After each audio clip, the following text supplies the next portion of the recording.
are in listen-only mode.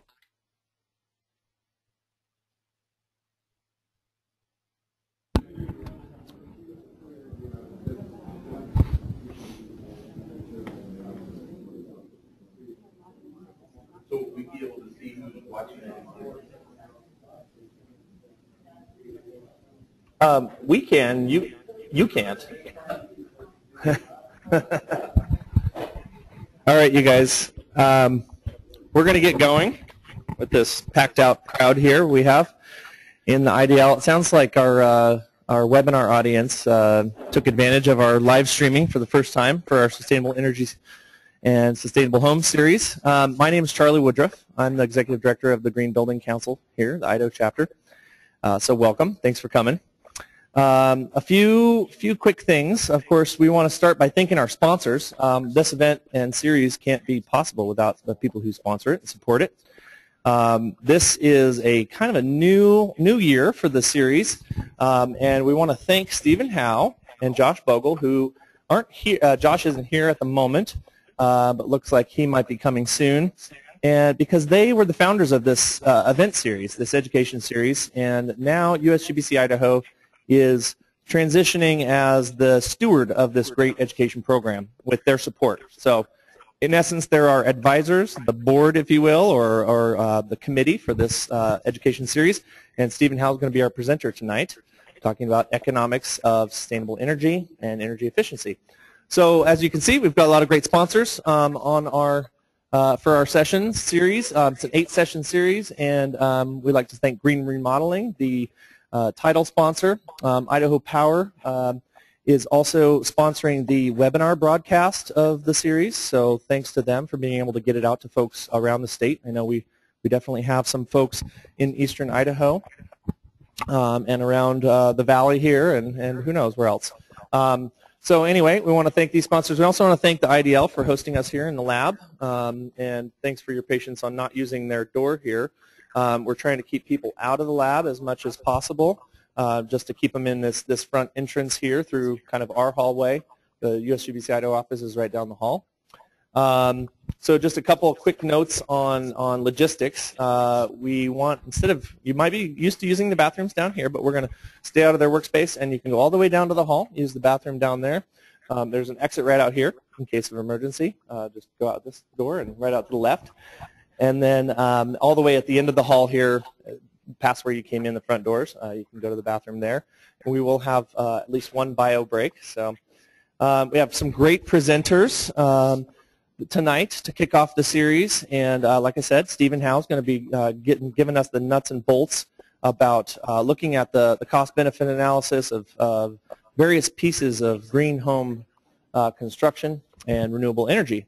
We also have Meghan Delaney with Umpqua Bank. You might have noticed they have a presence in town now, and she's going to tell us about a very cool green home loan program they have, as well as Amy Hawkins from Idaho Power. She's going to be talking about their residential incentives. So I think we'll start with Meghan here from Umpqua Bank, and she's going to tell us a little bit about the loan program that she has. So welcome.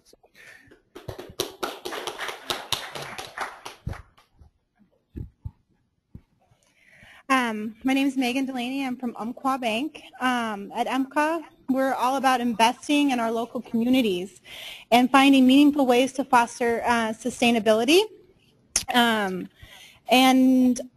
with that, we are offering what's called our Green Street Lending Combine, which combines both. And this program is good for Umpqua, great for our customers, and excellent for a collaborative goal of creating energy efficiency. To achieve this, we offer 2 ways that customers can save money when trying to finance green energy efficiencies in their homes. And one is through our consumer loan option, which we can finance up to 100% of your upgrades, as you will, into your homes that are green at substantial savings. With this program, there's no loan origination fees, no closing cost fees, flexible terms, and no early prepayment penalties. So there's a lot of great options out there as a consumer. Some examples of things that can be financed are heating and cooling systems, water heating systems, energy efficient appliances, lighting, insulation, air and deck sealing, new windows, and solar panels and wind energy resources. So there's a lot of great opportunity there. For the homeowner, the consumer homeowner, if you're doing a project, 51% of that would have to be part of the loan proceeds. So like, and we offer two options, an unsecured and a home equity line of credit. If you're doing an unsecured line, you can finance between $1,000 to $50,000 on that with no collateral, and again, all fees are waived at a substantial savings. So it's kind of a cool thing. And then on the Green Street home equity lines, we can do 5,000 up to 150,000, or up to 80% collateral loan to value. So if you're home for your home equity, so it's kind of really no closing costs or anything or prepayment penalties. A lot of home equity lines, you do have a prepayment penalty, you do have annual fees. On this program, there's none of that. And the nice thing about that is you can process that over 10 years. So you have a 10-year draw and then a 20-year repayment plan. So the first 10 years you're only paying interest, and you can pay it down, and then if you want to do another project, you can do that as well. So a lot of great options there for the consumer, plus tax advantages. Again, it has to be 51% of the total project has to be done with green upgrades. We also do this for businesses and for auto loans. It's kind of cool. Of course, you would have to qualify in credit and all that good stuff. I could go into all the legal jargon if you want me to. Is there any questions? They are right around 3 to 3.5%. You said a home equity loan would qualify for tax advantage? Well, you would have to, oh, I'm sorry, I can't hear the question. Okay. He's asking about tax advantages. I'm not a tax consultant, but that is a possibility that you'd be able to write off the interest, which is excellent for most consumers. Any other questions? For people that are in the market to purchase a green home and not remodel a green home, is your program, is it aligned with that? I mean, you had to set up to 100%. Is that for the purchase, or is that for so it has to do with, it's a home equity. I'm sorry, the question was, does this program involve purchasing a green home 100%, correct? We don't have a program that's designed for that. Typically, these are for home improvements. So like, but the nice thing about this is we can offer it to someone who doesn't maybe have enough equity in their home. We have an unsecured option so that you can do those upgrades in your home without the equity in your home at still a great interest rate. And I saw another hand. Yes?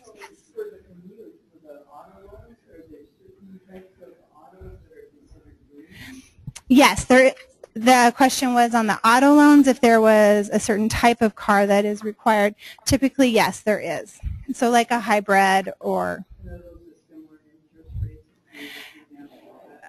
you know, I have some information regarding the auto loans. If you'd like to talk about that, we can. I'd love to sit and chat. But yeah, they're typically about the same as a typical auto loan, but there's some special incentives that go along with that.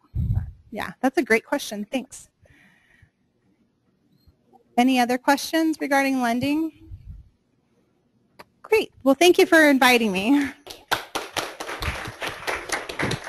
Thank you, Megan. I forgot to mention that because we're broadcasting this to a live webinar audience, that the questions need to be spoken through the mic. So if you raise your hand, we can either get the mic to you or we can have the presenter repeat the question. So just hold tight, and to our online audience, hopefully you guys can hear everything, and you can ask questions as webinar attendees on our chat function or on our question function for GoToWebinar.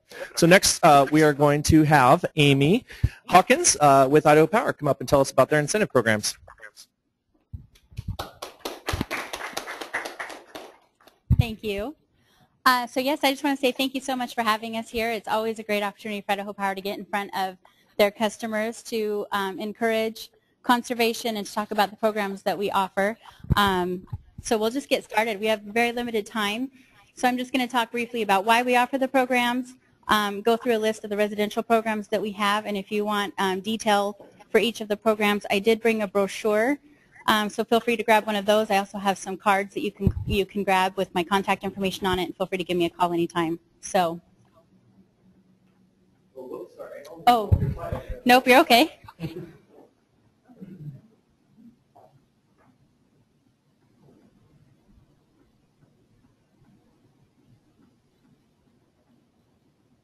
Thank you. I appreciate that. Oh, thanks.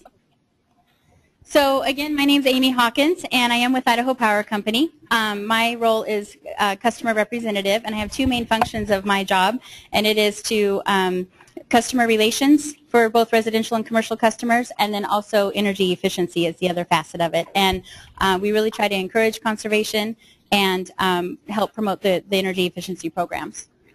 So first, we just want to give a brief reasons, the brief reasons for why we offer energy efficiency programs. I have people come up to me all the time and say, you're going to actually pay me cash to use less of your product of how you make your revenue. And the answer is absolutely yes. And you can see there some of the reasons are listed, but energy efficiency really is good for our business. It used to be that we had ample resources, ample, leftover. We had too much of it almost. We simply have a limited supply now. As with everything, limited resources are kind of the name of the game these days. And if our customers are using less, we can better meet their demand. So most of you probably are aware we're a summer peaking utility, which is kind of rare for the Pacific Northwest. Most of the utilities in our neighboring states in Oregon and Washington, they peak in the wintertime because most homes have electric heat. Gas is so prevalent in our service territory that we actually peak in the summertime. Due to the air conditioning load and the irrigation load because of the agriculture in this area. So it really helps defer the need to acquire more costly resources, building those extra power plants, peaker plants.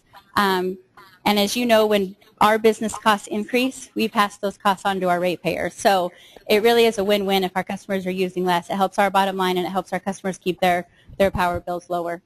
And of course, it is good for the environment. It is part of our mission statement to be a good steward of the environment, and we've done a good job of that, but there is room for improvement, and we want to continue to do a good job of that. We do have a wide variety of energy efficiency programs. Tonight we're going to focus just on the residential programs, but we do also have commercial programs as well as agricultural programs. Right here, the second bullet point, we want you guys to take advantage of the programs because, quite simply, you help fund them. It is actually, if you're an Idaho Power paying customer, you're helping to pay for the programs. So it is actually a line item listed on your bill. It is called the Energy Efficiency Services Fee, and that fee was approved by the Public Utilities Commission and by FERC, and it helps pay for the analysis and the implementation of the programs that we do offer. The fund that the ratepayers pay into does not cover all of the costs associated with the programs, but it does help contribute to them. So we encourage you to take advantage of that because you're helping pay for it. So this is a list of the residential programs that we have. I'll just run through them very briefly. The first two, of course, are related to your HVAC system in your home. If you're replacing your HVAC system, whether or not you have ductwork or not, we have a program available for both. For both of those programs, well, the ductless heat pump program, the incentive is based on, of course, no ductwork and, of course, the type of system that you put in. For the heating and cooling efficiency program, we have a couple of different programs that are available, or excuse me, a couple of different incentives that are available. And again, it depends on the existing system that you have and what you're replacing it with. So there's a couple of things that go into play there. It depends on the efficiency rating of the unit that you're installing. We do have incentives for both open and closed loop systems, air systems, water systems, whatever. So the bottom line is just give us a call, and depending on what type of system you're installing, you can give us those details and we can work it out whether or not you qualify for the incentive. The home improvement program, that program is associated with improvements made to the shell of your building. So that there are incentives available for attic insulation, wall insulation, floor insulation, and windows. So again, it kind of depends on what you had before and what you're replacing it with. The insulation part of the program, that is paid on a square foot basis. So for attic insulation, for example, we pay 15 cents a square foot as long as you're increasing your R value by R10. So there is some criteria that does have to be met with each of these programs, but really it's the criteria that we have set in place is just simply to make sure that the efficiency measures put in place are actually going to equate to energy savings for the homeowner. So that's kind of what it boils down to. But the home improvement program, again, that's related to the building shell. Home products program, Energy Star appliances, when they're purchased, we do offer a small rebate for refrigerators and freezers. Washing machines are no longer a part of that program, but refrigerators and freezers still are. It's just a matter of simply filling out a simple form with your name, address, contact information, mail in a copy of the receipt with that form, and we send you a check in the mail, a small rebate for the appliance. Along those same lines, I'll skip to the next one, See You Later Refrigerator. That one is actually a program that we pay you to get extra refrigerators off the grid. So if it's a working refrigerator, give us a call. We have a third-party contractor that comes out and actually hauls it away for you. No work on your part. They recycle 95% of the unit, and we send you a $30 check for taking that appliance off of the grid. That's basically we figure that's load that's being removed from our system. One up from that, Energy House Calls. That one is, there's a slew of services that are offered with that program, so I won't go into too much detail with it, but it is a program that's associated with mobile homes and manufactured homes. So if you know of anyone that is in need of services, they come in and basically do a complete analysis of the mobile home. They check the ductwork, they seal the ductwork if needed, they check the furnace, make sure it's in good operating condition. They even leave behind a kit for the homeowner that has CFL light bulbs in it, as well as a low flow shower head. So there's kind of some other conservation tools that are left with the homeowner. So, and that's something that's actually completely free of charge. So it's just a way to kind of be able to offer some of our lower income customers a way to be able to kind of make their home a little more airtight. And last but not least, AC Cool Credit. That is a program that is referred to as a demand response program. You guys probably are familiar with this program, but it's called demand response because when our demand for power is high, that program kicks in. Participants, it's completely voluntary to participate, and participants who are involved in it, they do have a switch installed on their air conditioning unit, and when on those 105-degree days when we're at our peak capacity, that program would kick in and we would actually cycle your air conditioner for 20 minutes. So it doesn't shut down the fan. You still might feel cold air blowing, but it will shut off the compressor for 15 to 20 minutes. And those who participate in that program can receive a small credit on their summer bills during the summer months. So again, I went through those very quickly, but there's a brief description of each one. But the bottom line is if you're making any home improvements, there could be incentives available to you. So be sure to give us a call. We're happy to go over what the qualifying criteria is, and we're happy to discuss whether or not you would qualify and what your estimated incentive would be. This is just a list of the commercial programs. I'm not going to really touch on those, but we do have programs available for new construction, major renovations done to commercial buildings. Custom efficiency is for complex projects, things like chillers, variable speed drives, things like that. Easy upgrades is for existing buildings. And one last thing to touch on, our website, idahopower.com, right here where the arrow is on the bottom right-hand part of the screen, or left, I guess. Sorry. We do have a account manager. It's now called My Account on the website. Very simple. It's just like any other bill or utility bill that you might have. It does ask you your first time to set up your username and a password. And then as you get into it, there's quite a lot of information. So we're really starting a new campaign to promote this My Account feature on our website. It gives you the last 3 months. You can see this is probably an electric home. December was over 2,000 kilowatt hours, but then January jumped, and February is estimated to even be higher. So the dark green is what they've used thus far in the billing cycle. So if this customer continues using as they have been, the light green estimates what the bill will be at the end of the billing cycle. And this is here just another graph. You can compare your usage with temperatures, heating degree days, cooling degree days. The orange peaks are the coldest part of the winter. The blue peaks are the hottest part of the summer. So you can see their usage increases along with the temperatures. This is something where each of the blue graphs actually represents a day. And so you can go back 3, 6 months, whatever you deem necessary. This just helps to kind of maybe identify trends. You might see that on weekends, your usage completely spikes every single weekend. Or you might see, something 1 month every year it spikes way up or something like that. So this is really just to give you an idea of what your daily usage is and to identify trends. And if you click on any one of those bars, the date, it will then give you your hourly usage. So you can actually, we of course don't know what is using the energy, but we can tell you when the energy is being used. So along the bottom of the graph, it gives you the time of day, and along the side, it gives you the kilowatt hours. So again, it's just a way to identify trends. Most people, pretty low during the middle of the night, 5, 6, 7, whatever time people wake up. You can see it really spikes. They're taking showers, cooking breakfast, all that kind of stuff.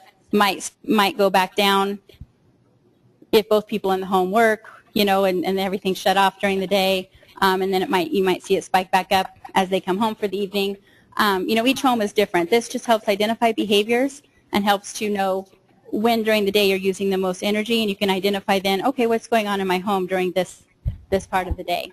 So it's just a way to really help you be educated about the usage in your own home, and again to encourage that conservation so that everybody can use less, which in turn relates to then, or equates to, a lower power bill. So that's really kind of my message today. There's my contact information, and again, I do have brochures and cards back there. Feel free to take one. I have a question. Sure. I have a question. So when I go to that, This will be easier. If I go to that website and I see my usage, is that for my account only, or I just bought a home, so can I see what that house has had as far as usage in the past? It would be for your account only. So yeah, so you can always give us a call, and because of disclosure laws, we aren't able to give you specific dollar amounts. Oh, during the month of February, the bill was $87, but yeah, we can give you an estimate. So if you call our customer service center, they can give you a very general idea. Again, not really any specifics, but they can give you a general idea of the winter usage over those 3 months, maybe December, January, and February. The average was this amount, or the summer usage, whenever you think the bill might be highest. then one curiosity question. Sure. What percentage of homes do you think have a second fridge hiding in the garage? Well, personally, I have a mother who has 4 refrigerators, so I think it's high. I've been on her case to try to get rid of some of those, but we have gotten some research on that, and it's estimated that about 60% now do. Those are the figures I've been given. I'm not sure how accurate it is or when the last time they did a study was, but oops. Sorry. I'll let you fix that while we finish up. But yeah, I would estimate that it's pretty high. So especially when people buy, a new one, the old one, they never get rid of it. It just goes in the garage. So I think I think the number has really climbed in recent years. Do you know if there's any incentives on the federal, state, or through Idaho Power for LED lights? Is there anything available? There is. We're not affiliated with any incentives affiliated with on the federal or the state level at all. We do actually work with the manufacturers, and we buy the price of LEDs and CFLs both down at the manufacturing level. So in like a Lowe's or a Home Depot, you might see, a sign that has the Idaho Power logo on it that says something about, lower costs or something. As far as federal and state incentives or tax credits that might be available, at one point there was, but I think those have kind of all expired, but don't quote me on that. We might have to do a little research for you and get back to you on that one. So, but we do buy down the cost at the manufacturing level.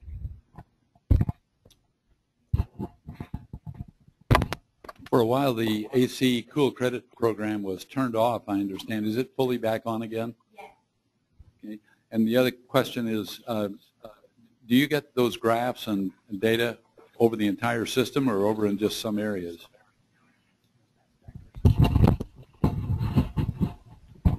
So on that first question, just to clarify, it is back in full swing. If you were a participant before, you're still automatically enrolled in the program. The main difference with the program is that the credit that you see on your monthly bill during the summer months did decrease a little bit.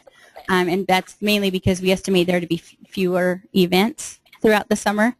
And then for your second question, are you referring to the entire service territory then? Yes, as long as you have one of those digital meters, which I think just about everyone in our service territory does now, that hourly and daily data is available now. So, and if for some reason you can't access it, give us a call and we can find out why or make sure you can get to it. Okay, we have a question from a webinar attendee. So how much of the state of Idaho does Idaho Power service? So we service not the entire state, but we do service a good portion of it. We have about 550 miles of transmission line in the state, and then we also, our total customer base is over 400,000 now. So pretty much we service all of eastern Idaho with the exception of a few city municipalities. I think the city of Idaho Falls, I think, has their own city power company. So there might be a few small towns within eastern Idaho that we don't service. But most of eastern Idaho, Pocatello, American Falls, all that area, western Idaho, and then we go as far north as about Riggins. And then we go into parts of eastern Oregon as well, Vail and... Okay, we have one more question, then we're going to move on. Do you have or plan to add any programs to incentivize solar because it also reduces that peak load on those hot summer days? Solar would be fantastic because that is, we would be able to generate when we need it the most during those hot summer days. So currently there is nothing in place to offer incentives. We still do have the net metering program, of course, to where we can install a net meter on your home if you do have solar panels or any alternative resource. If you're generating power, we can monitor how much you're using as well as how much you're generating. And if you're generating more than you're using, you'll see a credit on your bill rather than a charge. But yeah, currently there isn't anything in place, and part of it simply is cost effectiveness. And part of it is getting it approved by like the Public Utilities Commission. So we haven't actually gone to them and asked them to approve any of those types of programs. And the reason we haven't yet is just because we do feel that there is a need here in our state for it, but we haven't gotten a lot of interest in it. So we're not sure how yet. We're still studying how many participants might participate in the program. And then the cost effectiveness just isn't quite there yet, even though the cost of solar has come down significantly just even in the last 5 years. So we're hoping that maybe one day we can. Okay, that's a good segue into, let's thank Amy for her presentation. And I forgot to make two quick announcements actually there, thank you. So in the back we have Abby Stover. She's USGBC Idaho intern that's helping us run the webinar, so thank you to Abby. And of course Chris Wilson, who is up in North Idaho enjoying the beautiful Coeur d'Alene area. He's our program manager for USGBC Idaho, and he put all this together. I just showed up and said a few things, so thanks to Chris for doing a lot of the work. And now it's time to hear from Steven and talk about economics of sustainable energy. You ready, Steven?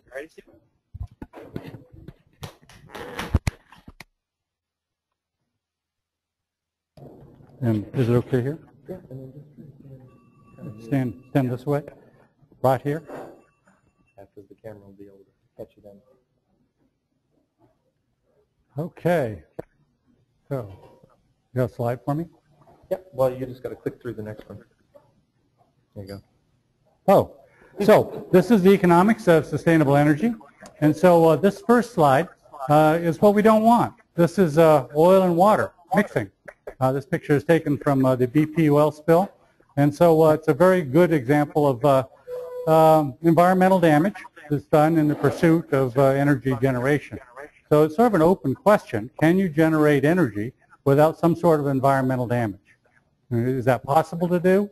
Or is it a natural byproduct of energy production that we always do some environmental damage? So think about that as I go through this.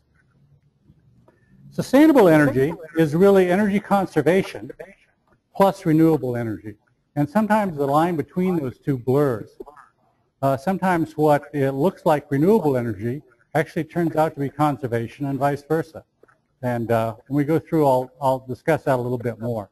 But energy conservation is basically the idea of just using less of it or using it more efficiently. And renewable energy means that you're actually in the energy production business one way or another. So why is it that we're interested in sustainable energy? Well, people are interested for a variety of reasons, and these are sort of the classical reasons people are interested. First one is environmental, and that breaks down into either global climate change, they're worried about the climate, the effect of CO2 production on the Earth's atmosphere, or they're worried about environmental damage caused by energy production. One of those two. There's economic interest in sustainable energy, and there's some that are worried about the current cost of energy. This is the case in Hawaii, where the current cost of natural gas is very high. They have to import natural gas, and so, for instance, photovoltaics takes on fast in Hawaii because it's competitive immediately with natural gas.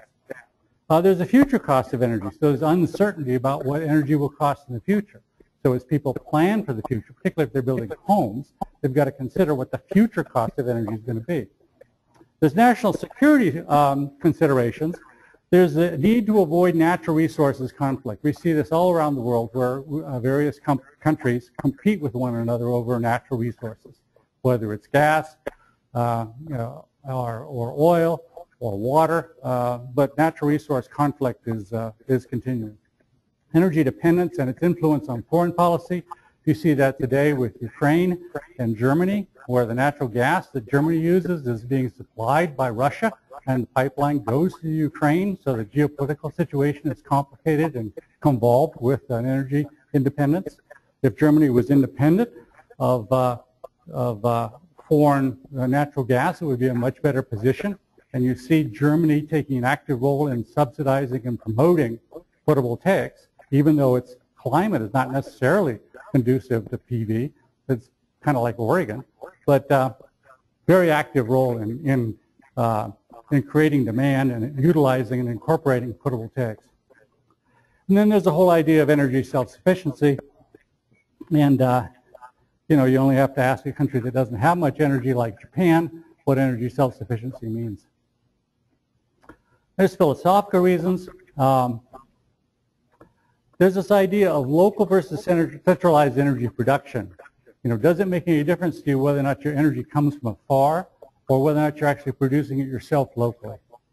And it does make a lot of difference if you live off the grid. I mean, if you live far from, if propane costs a lot of money or it's a long ways from the utility grid, then, that makes a lot of difference.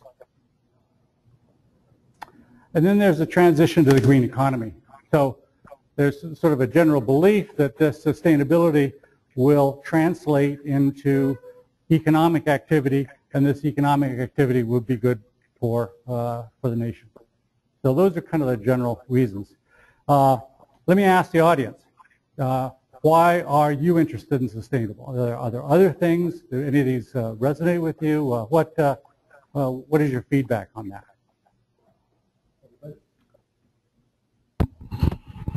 Your personal beliefs? That's how I make a living. Okay, that's a good one. So you're part of this green economy. Yeah, so you've made that transition. Okay? Anybody else? Okay, so conventional, yeah. Yeah, that's how I'm going to be making a living, as well as I'm just very concerned about trashing the environment with the coal power plants and natural gas, and So you're up in here on this environmental concern. Definitely, yeah. Yeah.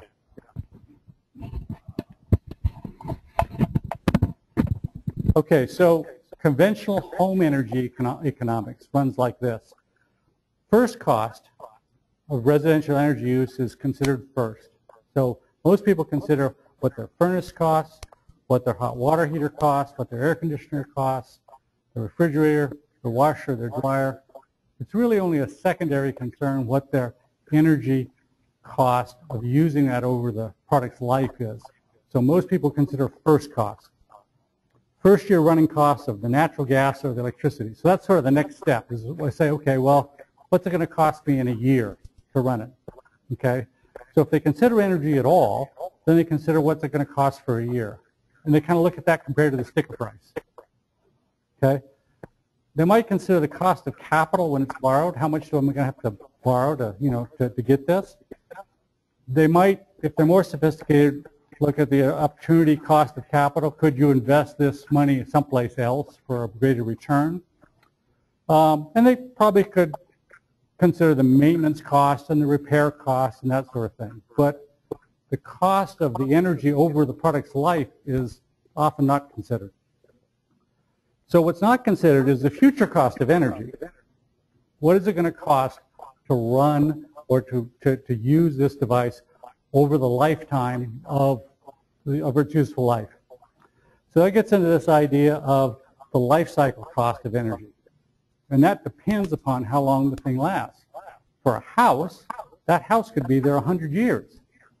So if it isn't well insulated, that life cycle cost is going to be borne by somebody, and the environmental cost is going to be there for 100 years. If it's a 25-cent light bulb that's going to go out in a year, then it's only going to be around for a year. So it's not very energy efficient, but its damage is limited to a year because it goes out, it fails, it's gone. So the life cycle cost depends upon how long the thing is around for. Inversely, the cost of producing, the environmental cost of energy is not considered. So there's all these environmental costs that are associated with building something to begin with, and there's costs associated with producing the energy to use it. And it's very difficult to put a price on that. So when you do the economics of sustainable energy, that doesn't enter the economic equation. So it's tough to get that into some sort of dollar terms. But what is also true is you can certainly talk about all of those costs. You can enumerate all those costs. You can talk about what those costs are, even though you may not be able to put a dollar amount on them. So there can be an awareness of the environmental cost of energy, even though you can't kind of quantify it. And then there's a return on energy. The return on energy is the idea that if you build something either that saves energy or that produces energy, it takes some energy to do it. If you put insulation in your wall, the insulation's got to be produced. Well, if the amount of energy it takes to produce the insulation is greater than all the energy you save, then it's no good. On the other hand, if it only takes a small amount of energy to create the insulation, and it saves a whole lot over a big period of time, then it's great. And that's this idea of the return on energy. For instance, photovoltaic panels take about 2 years worth of return before they've produced more energy than it took to make them, something like that. Some other things take much longer to return that amount of energy. So that's generally not considered in this conventional economics. So here we have the environmental cost of energy. So the environmental cost is both capital and operational. So what's the cost to produce the energy source? I mean, you're going to produce a coal plant, and so it costs you some energy to produce this plant. There's some environmental damage that goes along with producing the plant.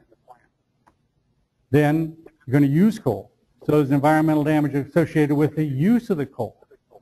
Okay? So does that go into your cost of electricity? The fact that those two environmental costs are going on, does that ever go into your bill? Well, no. There isn't any mechanism by which that goes into your bill. But it's there nonetheless. The cost of greenhouse gas emissions. This is the tragedy of the commons idea. The idea that if nobody pays for it, then nobody's going to be concerned about the cost. And that's what's happening with CO2 production. CO2 production is going on, and we're bearing a cost, but there's no one person that is then going to end up going to pay for it, except collectively we pay for it. Yeah, yeah. To what extent is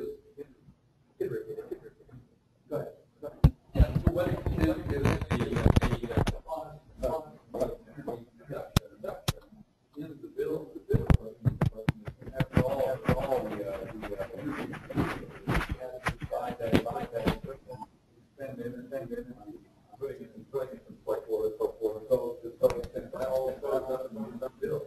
some of it is, some of it isn't, I think, is the answer. It's the environmental damage that I don't think is particularly. Okay, so the question is, well, doesn't the bill that you pay, let me see if I'm paraphrasing it. How about the bill that you pay? Aren't those costs in the bill that you pay? And so certainly the cost of producing the power plant is. Certainly the cost of the running cost of the coal is. But to what extent is the environmental damage in there? Is the cost of CO2 production in there? Is the cost of the downstream mercury pollution in there? Is the cost of the sulfur dioxide that gets put in with, low sulfur, those environmental costs are borne by everyone, but not by anyone, if you know what I mean. They're not included in the bill. So what is this cost of the air and water pollution? How do you go about identifying how much that costs? I mean, you certainly have cancer deaths with air pollution. You have problems with water pollution. I mean, there is a cost, but it isn't calculated. Cost of toxins, carcinogens, heavy metals, radioactive products, all those are costs. Okay? So being aware that those are costs leads you to make decisions about what you're going to do in your own personal life. Even though you can enumerate them and put them on a balance sheet because you know that they're there. How much embodied energy is used in production of material goods? There's this question of carbon penalty. And then there's a question I asked at the beginning, can energy be sustainably produced without any environmental damage? Can anybody think of an example of energy production that's done without any environmental damage? Yeah. You got to produce the parts. You got to do glass. Glass is key. You got to have glass. You got to produce glass. So, yeah. The only one I can think of is photosynthesis. That's the only one I can think of. So it's almost inherent in energy production that environmental damage occurs. And so you think about that, you say, okay, if I can't produce energy without environmental damage, then the natural consequence of that is, well, geez, that means we're going to have constant environmental damage all the time that we use energy. Unless we figure out a different way, or a way of minimizing it. Yeah. Even with photosynthesis, you may not produce environmental damage created that you're going to produce some use. Yeah, so the question is, don't you in photosynthesis produce some environmental damage in use? Yeah, there are certainly questions like that. I mean, if you burn wood, for instance, some you do and some you don't, but yeah, right? Okay, I'm going to switch gears again. Think about 1914. Okay, that was a long time ago. Just about ready to enter World War I. So this was the Land Ocean Temperature Index in 1914. It was down in here. So this is about the time that it began to leave and begin to grow. So it was about 100 years ago. So the temperature, the Earth's temperature began to change noticeably and statistically in about that period of time. So it got up to where it is today, about half a degree. Okay, here's the Keeling curve. This is the CO2 production. This is the CO2 measured on top of a volcano in Mauna Loa Observatory, done by the Scripps Institute, and started way back in 1960s. And the variations are the seasonal, the winter and summer variations, and you see this slow, steady increase in CO2 production for all this time. And it's just about, well, it's past 400 ppm. So we've got this slow, it's kind of like a frog being put in the water. The frog never jumped out of the water because he never notices the temperature change. But at the end, he slowly boils. So that's what's happening with CO2 production. So greenhouse gases. The EP says that greenhouse gases threaten the public health and welfare of the American people. It also says that greenhouse from emissions from road vehicles contribute to it. So what are these greenhouse gases? Well, they're carbon dioxide notably. They're methane, nitrous oxide, some fluorocarbons, some smaller stuff.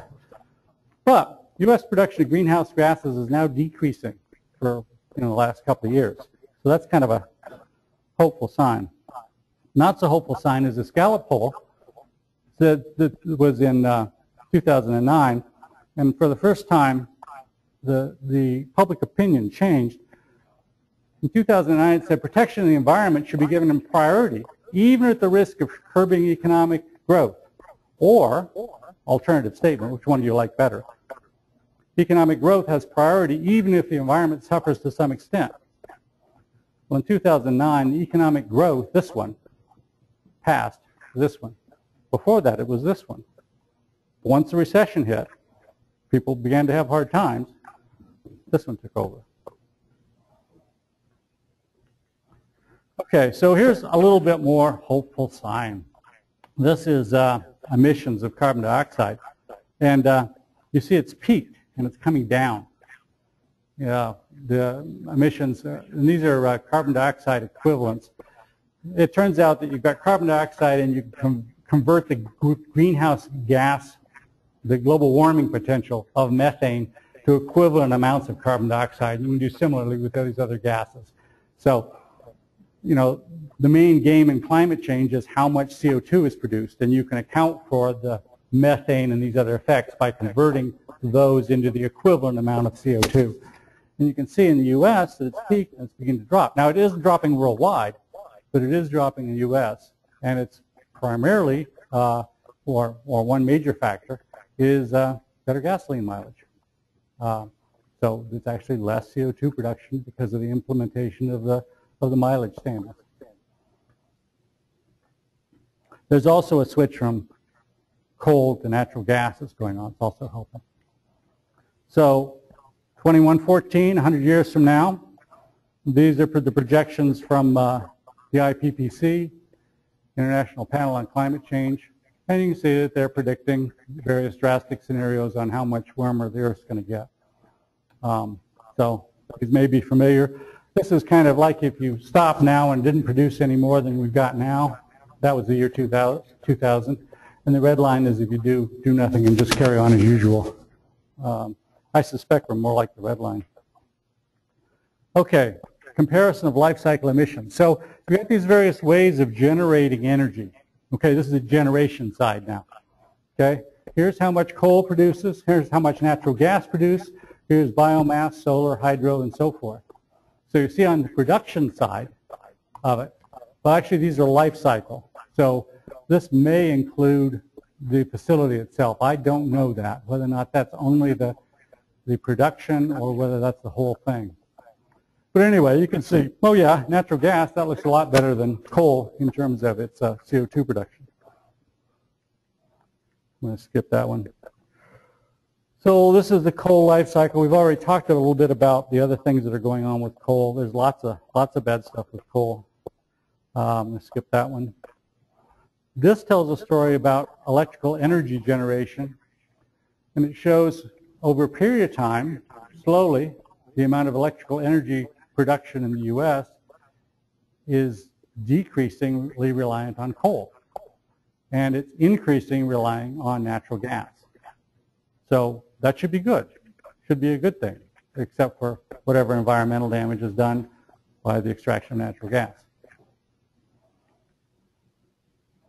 Okay, I'm gonna skip a diatribe on natural gas. I'm going to do that. And I'm going to go to world natural gas prices because this took me a little while to figure out. Here's world natural gas prices. So this is what the U.S. pays for natural gas. And up here is what the rest of the world pays for natural gas. So you can see that there's a real driving function to produce natural gas in this country and ship it overseas. So as much as natural gas production is creating, arguably creating a return of manufacturing in the country and that sort of thing, there's this flip side to it, which says that if you're able to produce and export natural gas, it's going to be a very profitable business for somebody. So there's a real driving function to produce natural gas in the U.S. and ship it overseas. Yeah. Yeah. Yeah. Yeah. So it says, isn't there a lag time between when greenhouse gases are produced and the effects that are realized?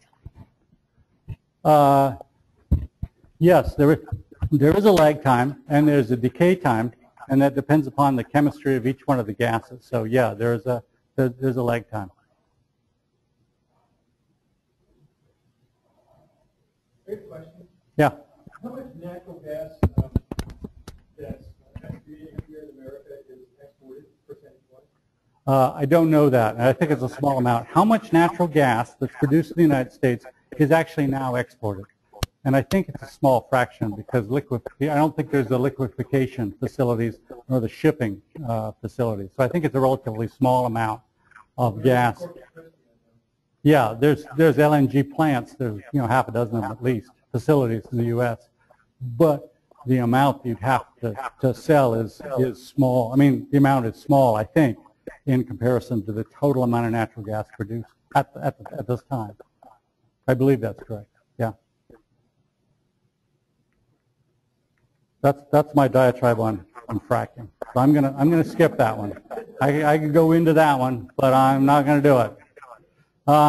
Okay, so here we're in the environmental cost of exteriors. So I'm kind of jumping around a little bit, but here's an example by the University of Michigan, which sort of gets down to, well, if you're going to build a house and you're going to put an exterior on the house, what are the environmental consequences of that exterior?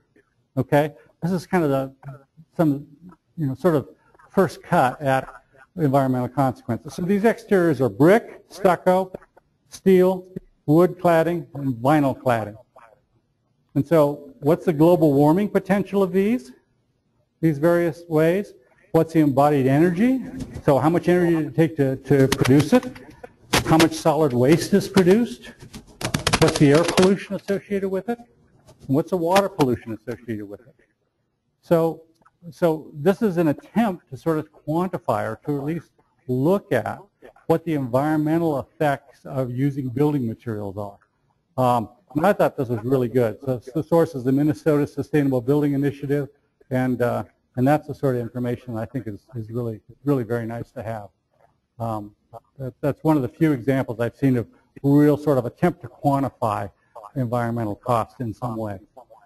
So I thought that was good stuff. Okay, so part of this economics problem is trying to figure out what the future cost of energy is. So if you figure out some way of including all these environmental costs that I've been ranting on for the last 20 minutes, if you somehow have internalized that message, but then you say, okay, well, what's the cost of energy going to be? That's the part I could compute. Well, that's tough too, because you've got to look over the future. What is the future cost of energy, particularly in housing, particularly in long lifetime things like heating and air conditioning system. A house is a good example. The best one that I know of is radiant floor heating, where you got a slab on a grade. You got a choice about how much insulation to put under the radiant floor system. Okay, and you make it once, and you make it when you put the floor in. You never will go back and tear up the radiant floor and put more insulation in it. And you don't really know how long that floor is going to be there. And you don't really know what the future cost of energy is going to be. But you got to make some sort of guess about how long it's going to last and what the future cost is going to be. And then you look at how much insulation it makes sense to do. Okay? So the future cost of energy, you can do it by type, by source, by environmental damage, by time horizon. But it turns out that trying to figure out what the future cost of energy is not all that easy. And yet it's very important in trying to figure out what scenarios mean. Now, when an engineer comes across a variable that he doesn't know what to put a parameter on, what does he do? He makes it a variable, and he looks at the effect, and he just varies the size of that parameter. And that's what we'll do in these examples. We'll just use that as a free parameter, and we'll vary how much the cost of energy is, and we'll look at the effect of it.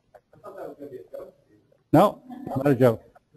So here's the price of natural gas as an example. So if you can use history as an example, way back here in the 70s, natural gas didn't change much.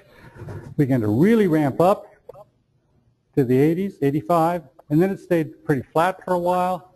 Then it really ramped up between 2000 and 2005, and then it ramped down again. And if you look at it seasonally, you see this oscillation. And this is summer prices versus winter prices of natural gas. And then you'll see that in if you look at the business news or anything like that, you'll see the natural gas prices vary with the temperature and whether it's a hard winter or a cold winter or that sort of thing. So natural gas prices will vary like that. Yeah.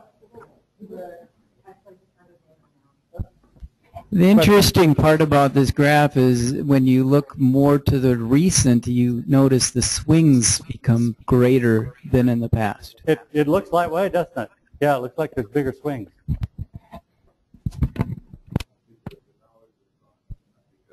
That's because the dollars have gone up, not because the as a percentage, value of it may not changes. be that, yeah. So is this compared to that, or that compared to that?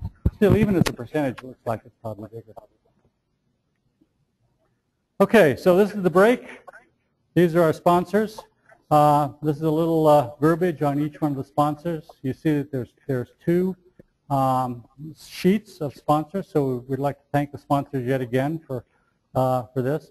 So this will be available. I don't know if it's available on the website or how it's available, but this will be available in a little bit about each one of the sponsors and what they do. Okay, as Steven said, break time. The bathrooms are down the hall this way. We're going to respect the IDL space and not go that way.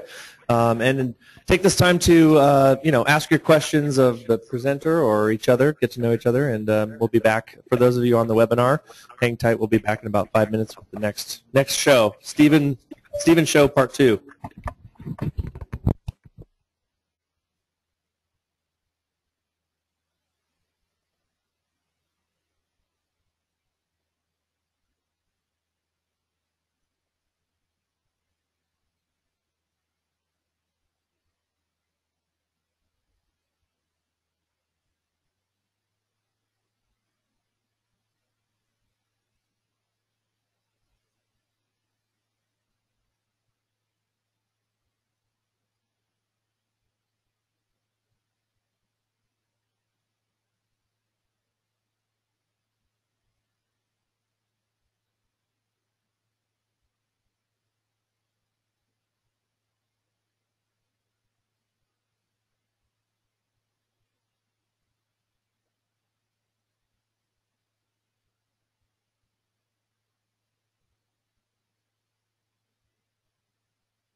Okay, can you hear me?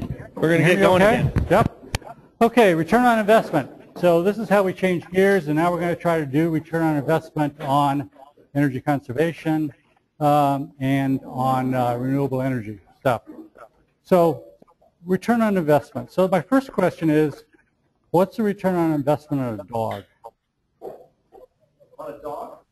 Yeah, people make a decision to get a dog, and you know, but they don't do any spreadsheet analysis of a dog, or they don't ask for a return on it. Or dog is a money sink if anybody's had a dog. I mean, you know, they're just complete sinks. So another analysis would be, who's done a return on investment on a jet ski? Everybody done a return on investment on a jet ski? You know, there's all kinds of economic decisions that we make that we don't ask this return on investment question. We don't ask return on assets of things. And so the idea that you need to have return on investment of something to make an economic choice, to be rational about it, is a fallacy. There's all kinds of ways that we spend money, or we spend time, or we spend resource, and we never ask that question of what's the return on investment. Yeah, question here. I always like to quiz people on whether they get the money back out of their $4,000 grant. Yeah, okay, so the other alternative is how do you get your money out of $4,000 of the granite countertop? Maybe when you resell, I don't know. But you just bought a $450 water heater that's in the cost of the mortgage of the house. So you just finance the water heater 30 years, and you're going to replace it twice. okay, so the next observation was you've got a $450 water heater that you rolled into the price of the house, and you're now going to finance that over a 30-year mortgage, and you're going to replace it twice over that history, more. So how does that make economic sense? Okay, so some observations. So some approaches to energy cost. So the first approach is ignore everything but the first cost. First cost is the most important, and that's how you figure it. Building a house, cost per square foot. You know, that's the simple way. So the second way, a little bit more sophisticated, is you do include the cost of energy at the current price. At least you look over at what the energy prices are, and use a simple payback method and calculate the break-even time. So that's commonly done. You know, so if you calculate the break-even time on, say, insulation on the house, and the break-even time is 10 years, and you say, okay, well, I'm only going to be in the house 7 years, but I really ought to do the right thing, but you only go up to a 10-year insulation. That house is going to be there 100 years. So that's, from an environmental point of view, that's the wrong answer. Okay? Because the decision you make is going to affect the energy utilization for whoever lives in that house for as long as they live there. Okay? So that's one of the fallacies of the simple payback break-even time. And in renewable energy calculations, most of the benefit of a renewable energy investment is past the break-even time. And it's there because that's when energy prices are going to be most expensive, and the bulk of the time that break-even time. So if you put in PV panels, suppose that it breaks 10 years, PV panels are good for 5. So the bulk of your investment occurs in the last 15 years. That's really where your return is. And so it's like buying a 30-year bond. Okay? It's not like, you got to change your mind in terms of what sort of investment you're making. We'll talk a little bit more about what sustainable investments, what are the characteristics of sustainable investments. So the next way of doing it is you forecast the cost of energy to rise at some rate. So it's an imperfect thing, you don't really know what it is, but you think your gut feel is, and based on historical numbers, that energy will rise at some rate, say 5%. That's a common rate. So when that estimate gets worse and worse as time goes on, it gets pretty good for a year or two, but at year 30, you may be way off. But again, you can look at the sensitivity of what your choice is to that rate. Use life cycle cost over a reasonable time span. So this is where you're beginning to incorporate the cost of energy, and you're beginning to look at a long time span and say, how much does this cost me over that long time span? You attempt to include some environmental cost. You say, okay, I know there's some environmental cost there. I don't really know how to include it, but I've got to put it in somehow into the calculation. I've got to account for it in some way. And account for it may mean how you look at the numbers. This is a tough one. This is really a thorny thing because there isn't really good hard numbers there. And then you look at the return on energy. So if you've got a choice of using, say, different building materials, one of the things that you factor in is how much energy does it cost to build it. Another example that is sort of a quandary. Suppose you have an old car, and the gas mileage isn't very good. It's maybe 20 miles per gallon. And you think, well, I should go out and buy a new car. And suppose the new car gave you 25 miles per gallon. Well, it costs energy to make the new car. Okay? So even though you're going to save energy because you're going to get 25 miles per gallon instead of 20 miles, if you keep the old car and fix it, you don't build a new car. And so the building of the new car costs energy. And so it's a return on energy. So you say, when is it that the old car is so bad that the new car, plus its energy costs, its energy savings, plus its cost of building it in energy, beats the old one? Okay? That's why there's such a focus on longevity in sustainability, is because if you build something once and it lasts for a long, long time, you don't bear the cost of the embodied energy of building a product over and over again. Yeah? You made an example of PV panels saying that they have a 25-year life. That's really not true. Their warranty give you 80% or more of the initial power after 25 years. But take the microphone. There you go. Start from the beginning. Great comment. Yeah. So PV panels, you spoke about having a 25-year. Yeah. Turn it off first. Sorry, Rob. Okay. Are we there? Okay. You spoke about PV panels having the example of 25-year life. Well, actually, they're warranted for 80% or more of their initial production at the end of 25 years. But in fact, you know, they degrade slowly. Many panels now that were installed 30, 50 years ago are still in operation. They're less efficient than they used to be. But the actual life cycle of a PV panel is much longer than 25 years. Great comment. Yeah, great comment. I use 25 years because that is the warranty period. And you're absolutely right. Products last, you know, often long past their warranty. Yeah. Any other comments, questions? Okay, so, but the bottom line is this approach to energy cost, you go into this quantification of the economics knowing that it's a trap. And the reason it's a trap is that it does not include the environmental costs. So you got to keep that in mind all the time. Because you're going to do this exercise based upon current stuff, but the back of your mind, you know that the environmental cost is, you know, it's invariably, it's like going to the grocery store with a shopping list. You start out with a shopping list and you say, I got 5 things on my list. Environmental damage is like this. 5 things on the list. So you get to the store and you realize that you didn't remember 2 things that should be on the list.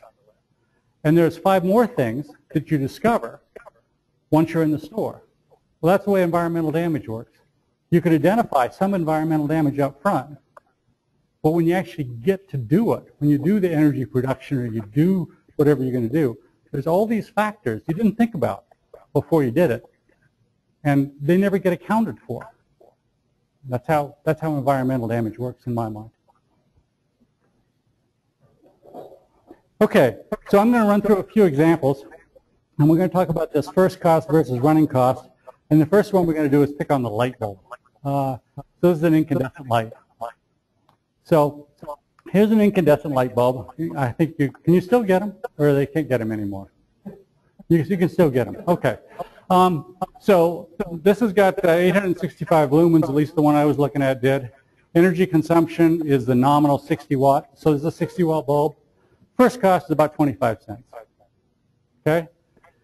You run it for 3 hours a day. It's got a life of about 1,000 hours. Cost of energy, I'm assuming, is 10 cents a kilowatt hour. It's a little high. Energy used in the first year is 65.7 kilowatts, according to this 3 hours a day and over this life.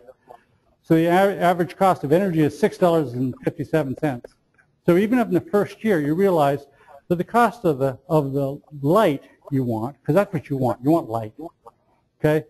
All the cost of light, almost all the cost of light, is in the cost of running the light bulb. Not very much cost is in the first cost. It's, you know, very low first cost. But the energy cost is high. Okay? First year cost is the 25 cents you bought for the light bulb plus the energy in the light bulb. And so plus you got to add another 25 cents because before the year's out you got to replace it. Okay? So you got to buy 2 light bulbs and you got to replace the light bulb. Over 10 years, you got the original light bulb plus now over 10 years you're paying $65 for the energy. And you got to buy 9 light bulbs over those 10 years. So you're constantly having to replace this light bulb because it doesn't last very long. It only lasts for 1,000 hours. Now some of them last longer, some of them last shorter. So over 20 years, now you're paying $136 for energy and 25 cents each time for light bulbs. And you've had to replace this light bulb, so that takes your time. Whole bunch of time. Okay, so that's the first cost. That's the same price. Yeah. That's is that the life cycle cost of energy, or is that the initial cost of energy? So that's the initial cost of energy, not over the life, which is a good question. We'll go into that. So, you know, current cost of energy, I should use about 0.07. I bumped that up a little bit to 10, mostly to make the numbers easy, you know, to make the conversion easy. But over 20 years, so, you know, cost of energy presumably will go up. So the life cycle cost of energy is going to be higher on average than this 10 cents. We'll go into that a little later. So good question. So let's look at a CFL light bulb. Okay, so this is 825, but it's sold as a 60 watt equivalent. So it doesn't produce as much light. It's not quite apples and apples. The energy consumption, however, is dramatically lower. So instead of 60 watts, it's 13 watts. Okay? So we've got a technology change that's changed the amount of energy required to run the light by a factor of 4. Really big hit. First cost is $1.59. We got that from an 8-pack lately. And you run it the same amount of time, and projected, according to the warranty, is 8,000 hours. Well, I get CFLs failing left, right, and center. I just am not getting, who's had CFLs fail? Anybody had CFLs fail? Not very many. Okay. Well, embarrassingly, I have like 43 lights in my house. And I think I've had 10 of them, something like that, fail over 3 or 4 years. So I got a pretty high failure rate. And maybe they're not so expensive CFLs. I bought them from different manufacturers. But I don't believe this failure rate. Anyway, if that was the failure rate, cost of energy, still 10 cents. Energy use per year. Now you've taken this energy you produce per year way down, factor of 4 down. Annual cost of energy is $1.42. So now the annual cost is less than the first cost. First year cost is $1.42 because you didn't have to replace it, hopefully, in the first year. The 10-year cost, okay, now I'm having to replace it a couple of times. Maybe it's only one replacement. I think you'd be really lucky if you got 10 years and only had to replace it once. But say that it is. So that's $17. And so that's still, the running cost is high compared to the first cost, but now you don't have to replace them at least as often. And over 20 years, you're getting to $33 with a couple of replacements, if in fact that's what you can do. Okay, so well, these are GEs, 13 watts. Yeah, question. One way to increase the life of a CFL or LED bulb, or even incandescent, is to eliminate the arcing that goes on when the bulb socket expands and contracts. It makes a little space there. If you get Noalux or some kind of God, I forget what they call them, but it's the stuff you use for aluminum wiring. That kind of, yeah, Noalux is the brand name, but it's antioxidant or it deals with the oxidant. If you just put a little coat around that, around the screws and the nipple, it'll eliminate that, and you won't have your failures in those bulbs. Great comment. Yeah, yeah. It controls the contact resistance. Great idea. Okay, so that'd be wonderful. We wouldn't have as many failures.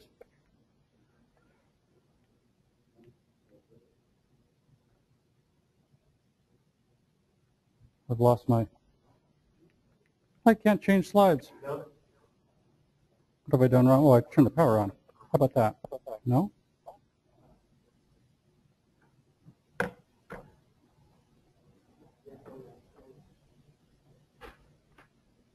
Okay, I got that again. Yeah.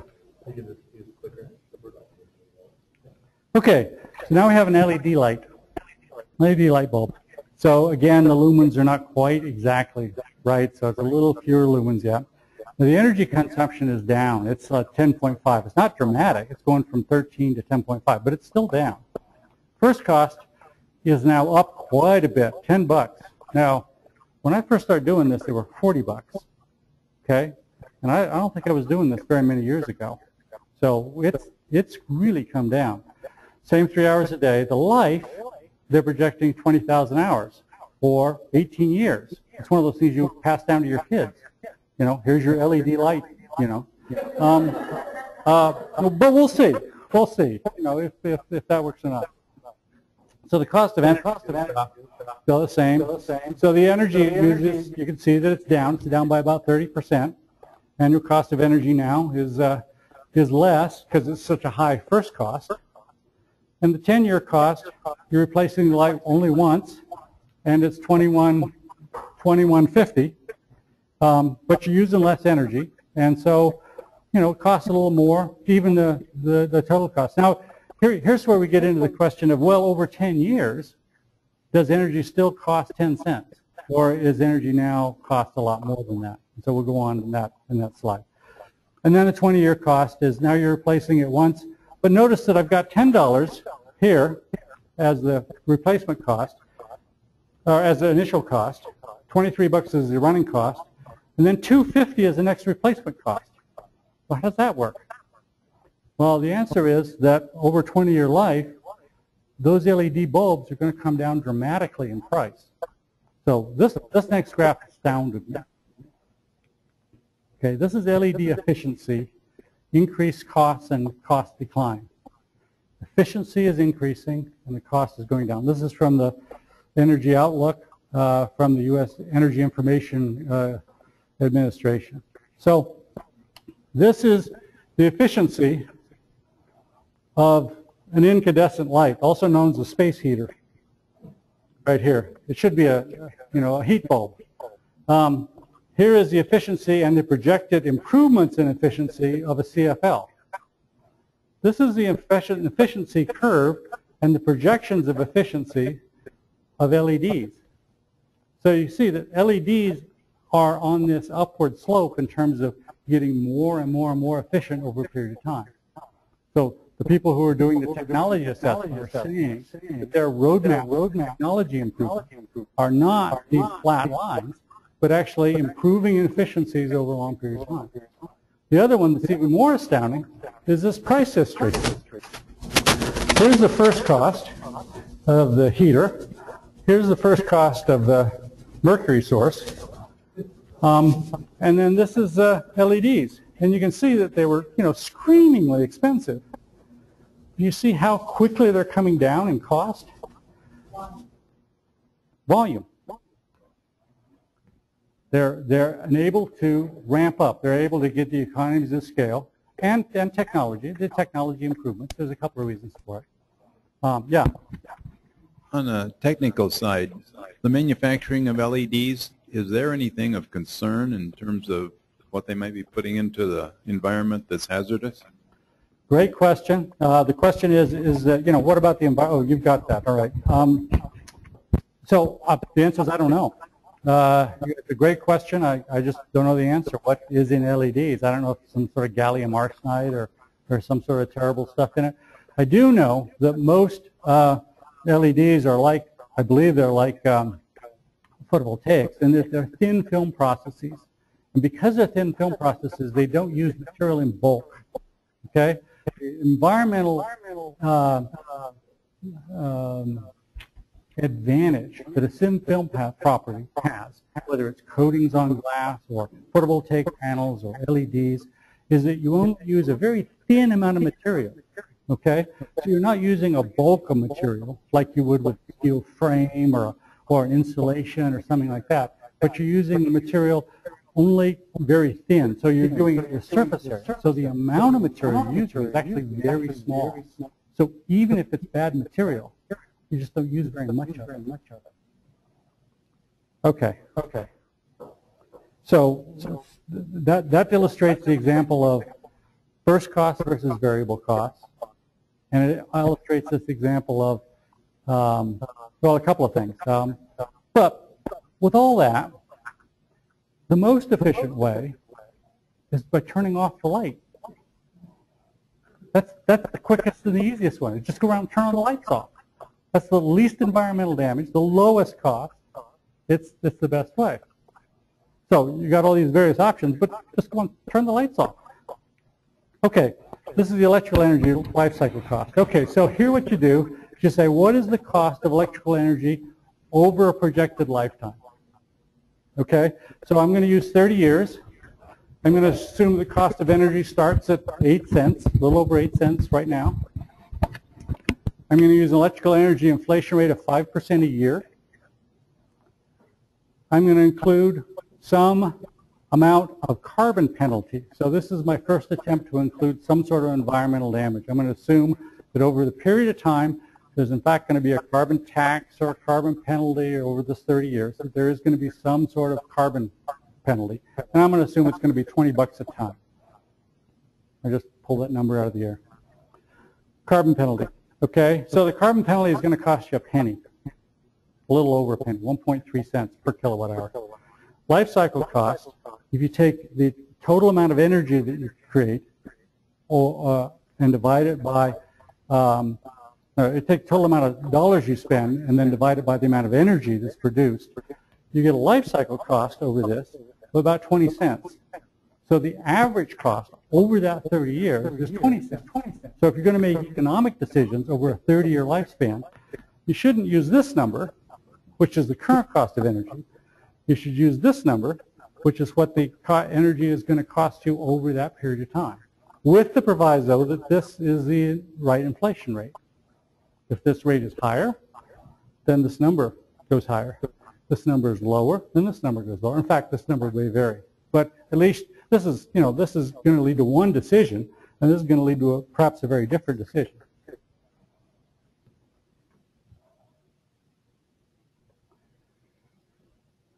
Okay, so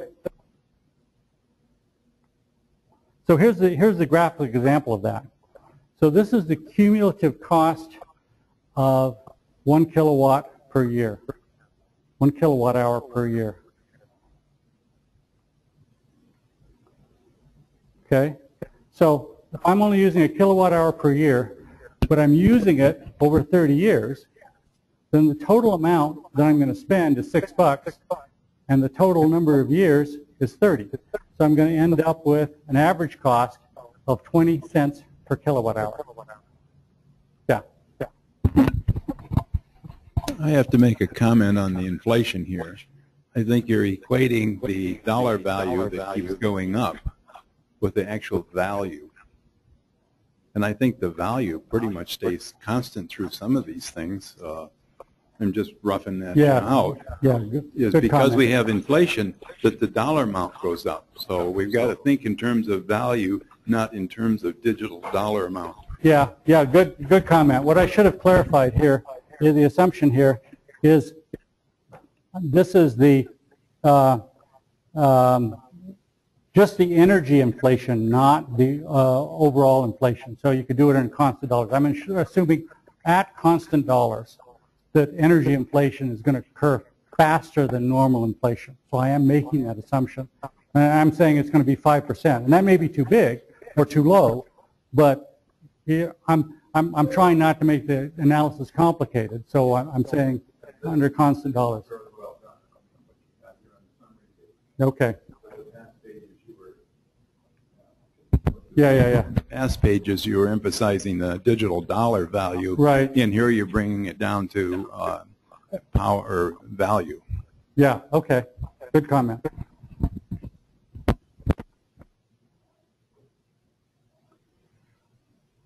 Okay, so the same comments probably apply here because there is this question of, well, what is the underlying inflation rate going to be during this period of time? Is that going to be the same as the energy inflation rate? Is the energy inflation rate going to be higher or lower? You know, right now energy inflation is running at about 5%. Underlying inflation is about 2%. So there is this difference. Okay, all right. Yeah, the government says the inflation rate is 2 or 3%, but the real inflation is higher than that. Okay, well, depends on what basket of goods and services you use, I suppose. So, so the point is, over a 30-year life, if you think about how much energy something is going to use over a 30-year life, you get a large number. If you're willing to think about it in the long term, then the number is pretty big. If you think about it in the short term, it doesn't look so big.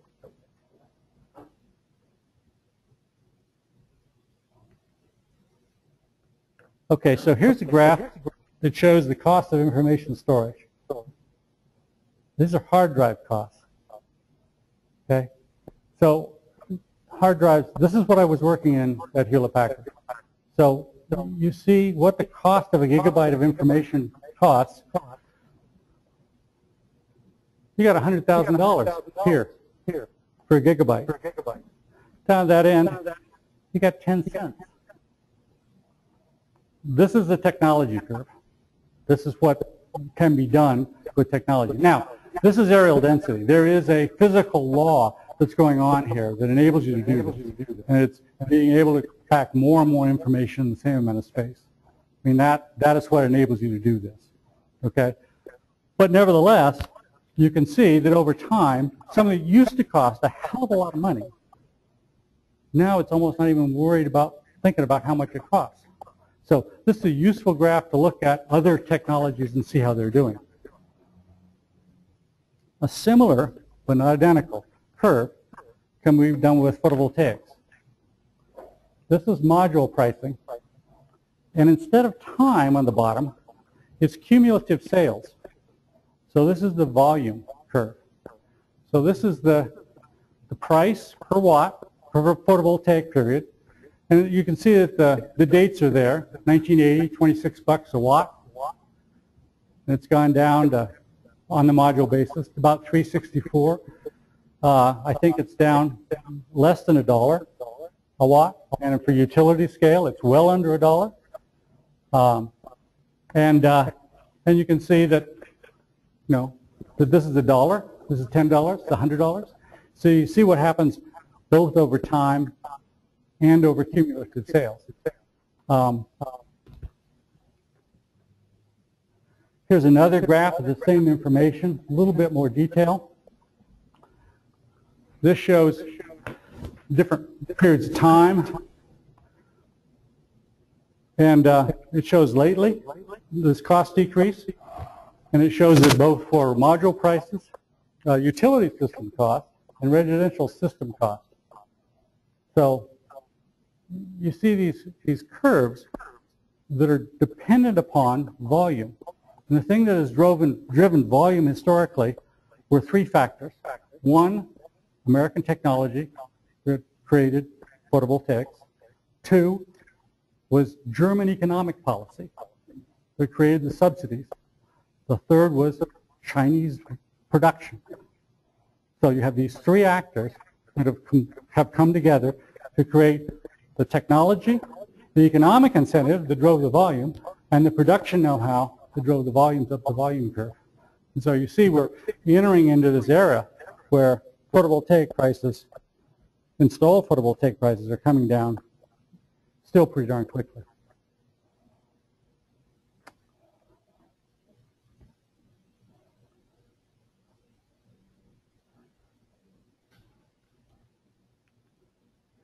Okay, and then here's solar PV global capacity. You can see that from about 1996 to 2006, it went up a factor of 10 over 20 years. And then from 2007, 5 years later, it went up to 100 for installed capacity. So very, very rapid rise. It's hard to see here in Idaho, but you see it in Europe, you see it in California, you see it in Florida. Very, very rapid rise in the implementation of PV. Very small percentage of total energy generated, but nevertheless very rapid, both capacity and very rapid price decreases. Okay, so the characteristics of sustainable energy investments. So here's what I think you have to do when you look at a sustainable energy investment. It's a long-term investment. One way of thinking about it is the life of the house rather than the mortgage. Okay, particularly if you're going to build a house. I mean, if you're going to live in a house for a few years, this is at odds with how long people are naturally in a home. People are in their only home, I don't know what the average is, 7 years or 5 years, or what the average length of time a person is in the house. So on one hand, you're not going to live there very long. On the other hand, from an environmental perspective, the things you do are going to go with that house and are going to be there for the long run. So there's a tension between those two. The owners in a sustainable energy investment, they control and benefit from the asset. So it's not like an investment where it's a passive investment. It's more of an active investment. Provides a hedge against the future cost of energy. So even though energy costs are not hard to know, if energy costs do tend to rise more quickly than expected, this provides a hedge against that rise. It makes use of incentives, makes use of government money. The rate of return grows over time. Not very many investments does the rate of return actually grow over time, and that's because energy costs are expected to rise. And by the time you pay it off, then you're really getting a good return. And it's environmentally conscious investment, and it may create jobs in the U.S. or in China. Okay, so at this point, I've got some examples, and I have to switch to a different set of slides. Any questions on that?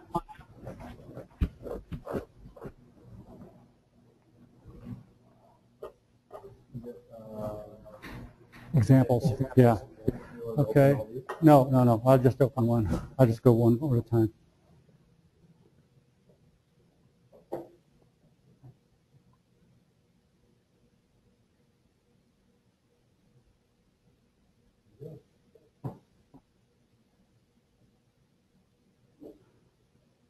Okay. So here's this example of the radiant floor slab. So you've got a radiant floor, you're going to put it in, it's a new house, and do you use 2 inches of insulation or do you use 8? Okay? So before you can't go back.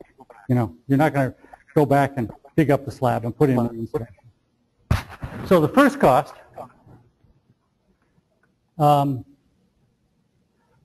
is easy. That's an easy decision to make because, it costs a lot more to put in the R39 compared to the R9. Okay? And, the place where you cross over is about, 8 years out.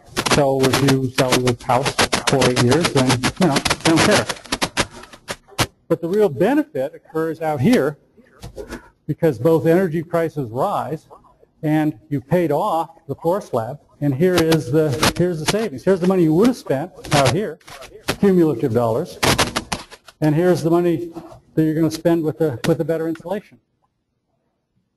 So this is sort of the illustration of the decision-making process you use in a sustainable investment.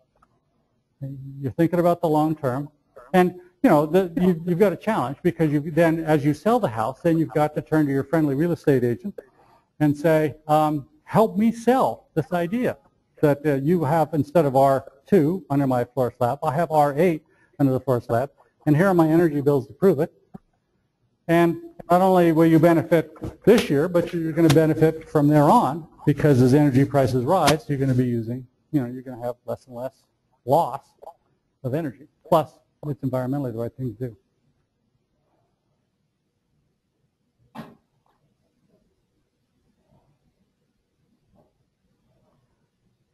Okay, let's look at windows.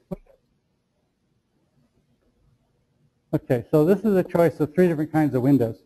Now, the actual numbers here in both of these examples, these are kind of schematics because the actual details of the assumptions you're going to make depend upon what you put in. Okay, so maybe I'll do something here in terms of trying to change the numbers on this one. So I got 3 different kinds of windows I could buy. I could buy, well, I don't think you can even buy them anymore, but suppose you could. This is U 0.5 windows. I mean, the code is 0.35, but suppose you could buy these. And these are less expensive. These are kind of code windows, and these are like super duper real expensive windows that are hard to find and, more expensive and stuff like that. So the basic idea is that these are the more expensive windows, and it takes a long time before they pay off. And these are the cheaper windows. No, sorry. These are the cheaper windows. And at the end, they're going to use a lot more windows, a lot more energy. Okay? So that is assuming an inflation rate of 5%. So if I go through here and I say, no, I don't think energy is going to inflate. Okay? So, yeah, that affects things. Yeah, it does, because it says even over 30 years, my good windows are, I just barely pay them off over 30 years. But the house is going to be there for 100. So this is this dichotomy. Those windows are going to be in that house for a long time. Now maybe you're going to change the windows out. But go around and look at windows.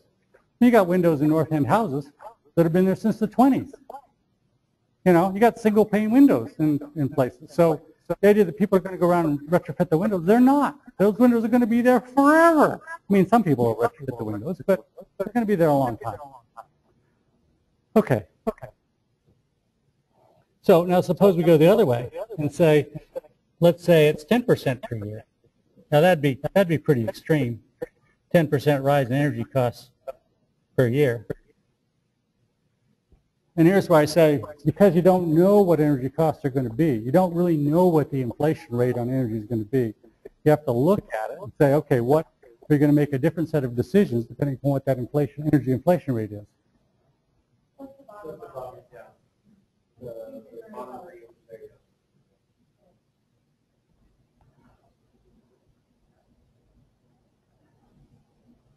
Okay, so the first thing it sees is there's a lot more dollars at stake because the inflation rate is much higher. Yeah. We also ought to throw in there something that you can't exactly put ROI on, and that's comfort in the house when you have a better window. That's true. Yeah, that's an external factor. Yeah, that's very true. Okay, so these are just kind of examples of how to do these comparisons.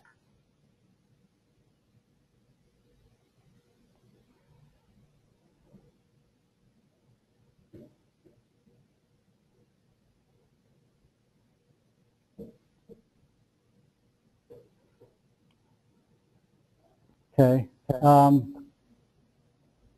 This one is a comparison of HVAC cumulative costs. So this assumes that you can buy a natural gas and conventional air conditioning system for $10,000. Let's suppose it's not that, and let's suppose it's $20,000.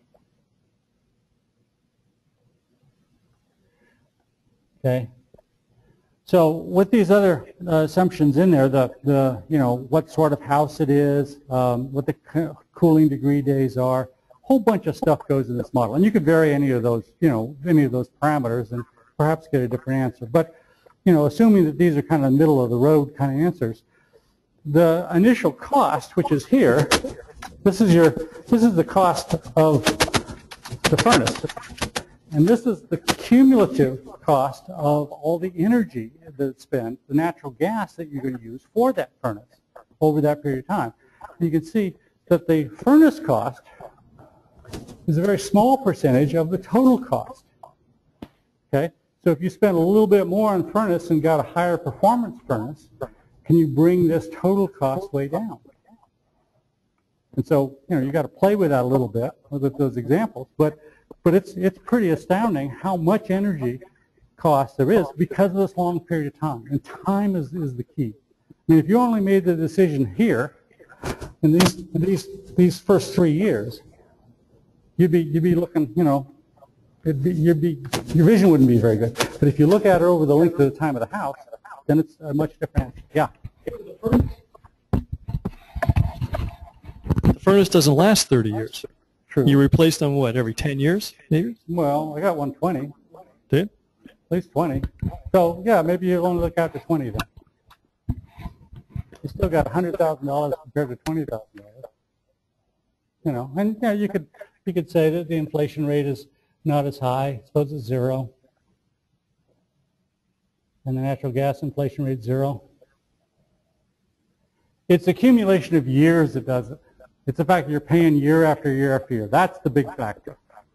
The inflation rate does affect it. I mean, it looks more dramatic. If you put in, 10% energy inflation rate, then, it begins to look like, it really turns out to be dramatic. But that's probably not the middle of the road assumption. But it's probably somewhere between those two. I do a lot of solar thermal and work with HVAC with my customers, and what we use, which I think is sound, is what is the cost to buy and what does it cost to run for 15 years. Okay. With both of those, the lowest number, that's the one you ought to go with. So you use 15 years. Yeah, I just use. And the expectation is you're going to replace it in 15 years? Well, we've replaced some that are 7 years old. Oh, like really? I did a job in Nampa, and it was a 7-year-old system. The new system we put in, we took 60% of the energy out of the house. Okay. All right. So, yeah, so it really does depend upon what the life is. You're absolutely right. If you're going to replace it once, then you've got to include that in.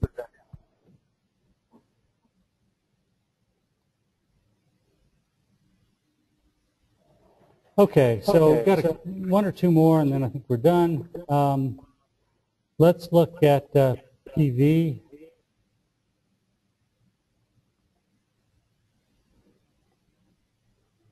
And maybe you want to comment on this, Robert.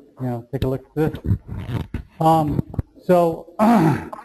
This is a 4 kilowatt array, and the system's cost, I'm assuming, is $4 a watt.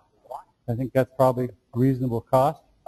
It includes the tax incentive of 30%, and so there's a federal tax credit of 30%, and there's a state tax deduction of 8%, includes both of those.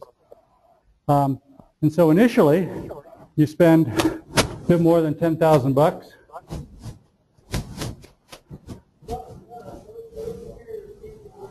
I don't know why that didn't work. That's not right. Well, maybe you took the 30% off that? Oh, yeah, I did. The system cost, and I reduced, okay, that's why. Nice. Okay, so it actually cost you a little over $10,000.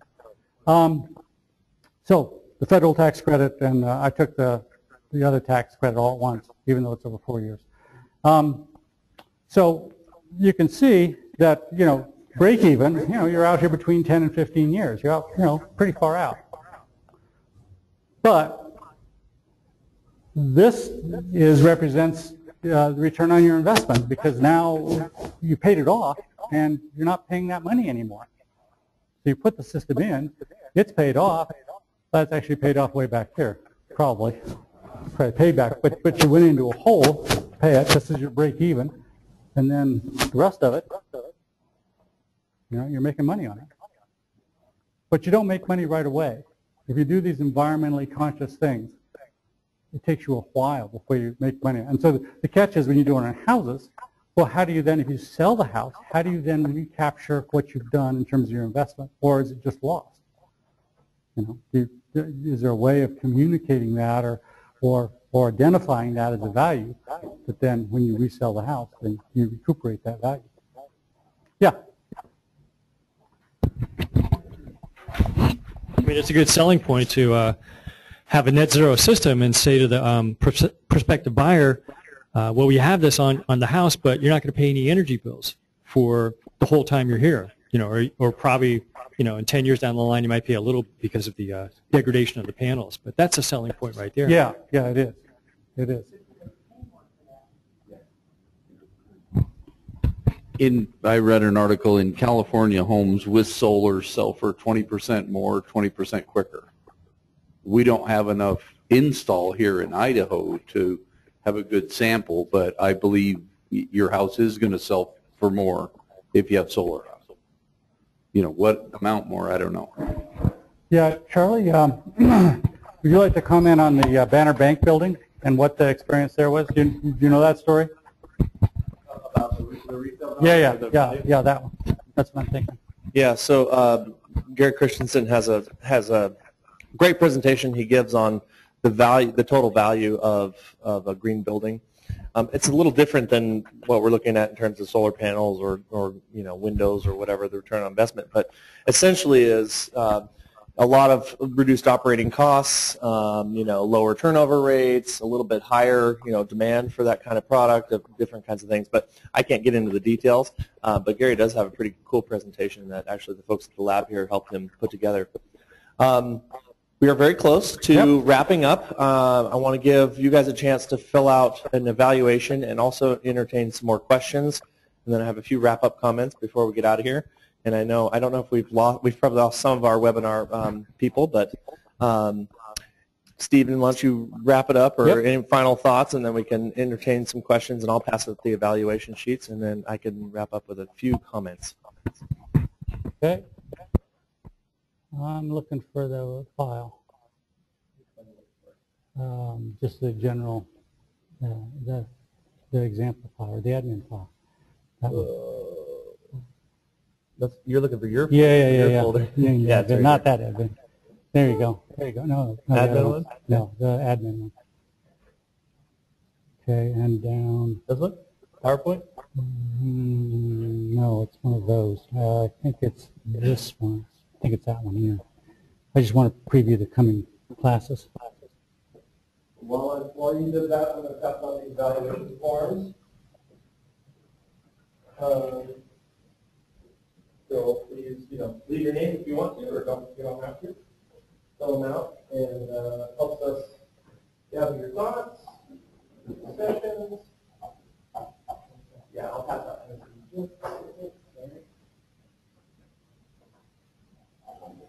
You good?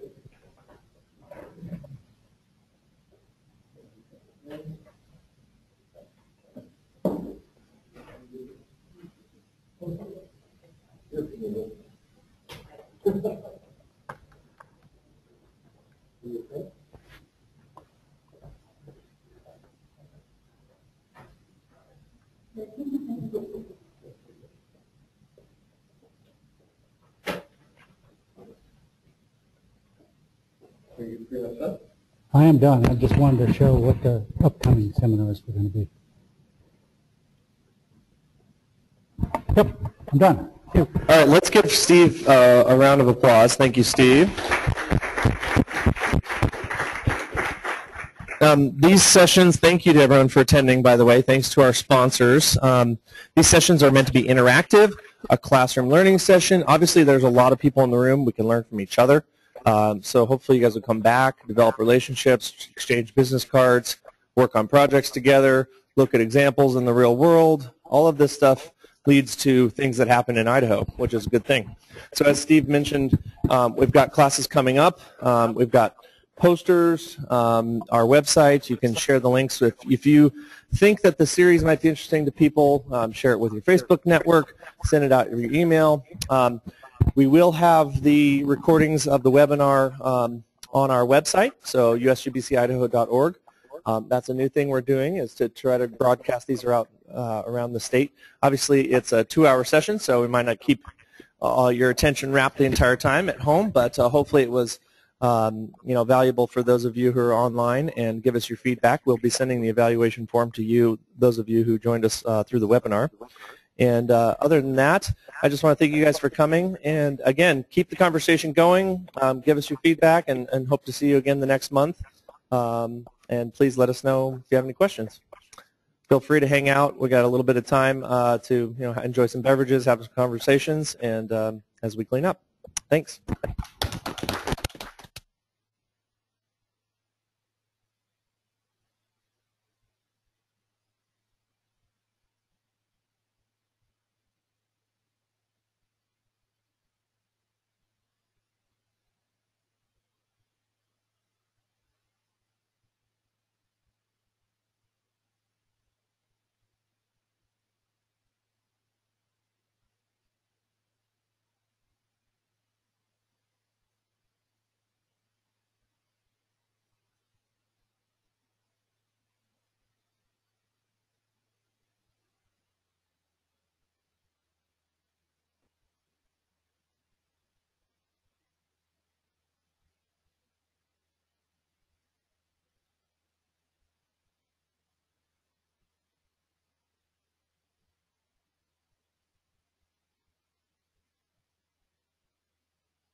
Thank you.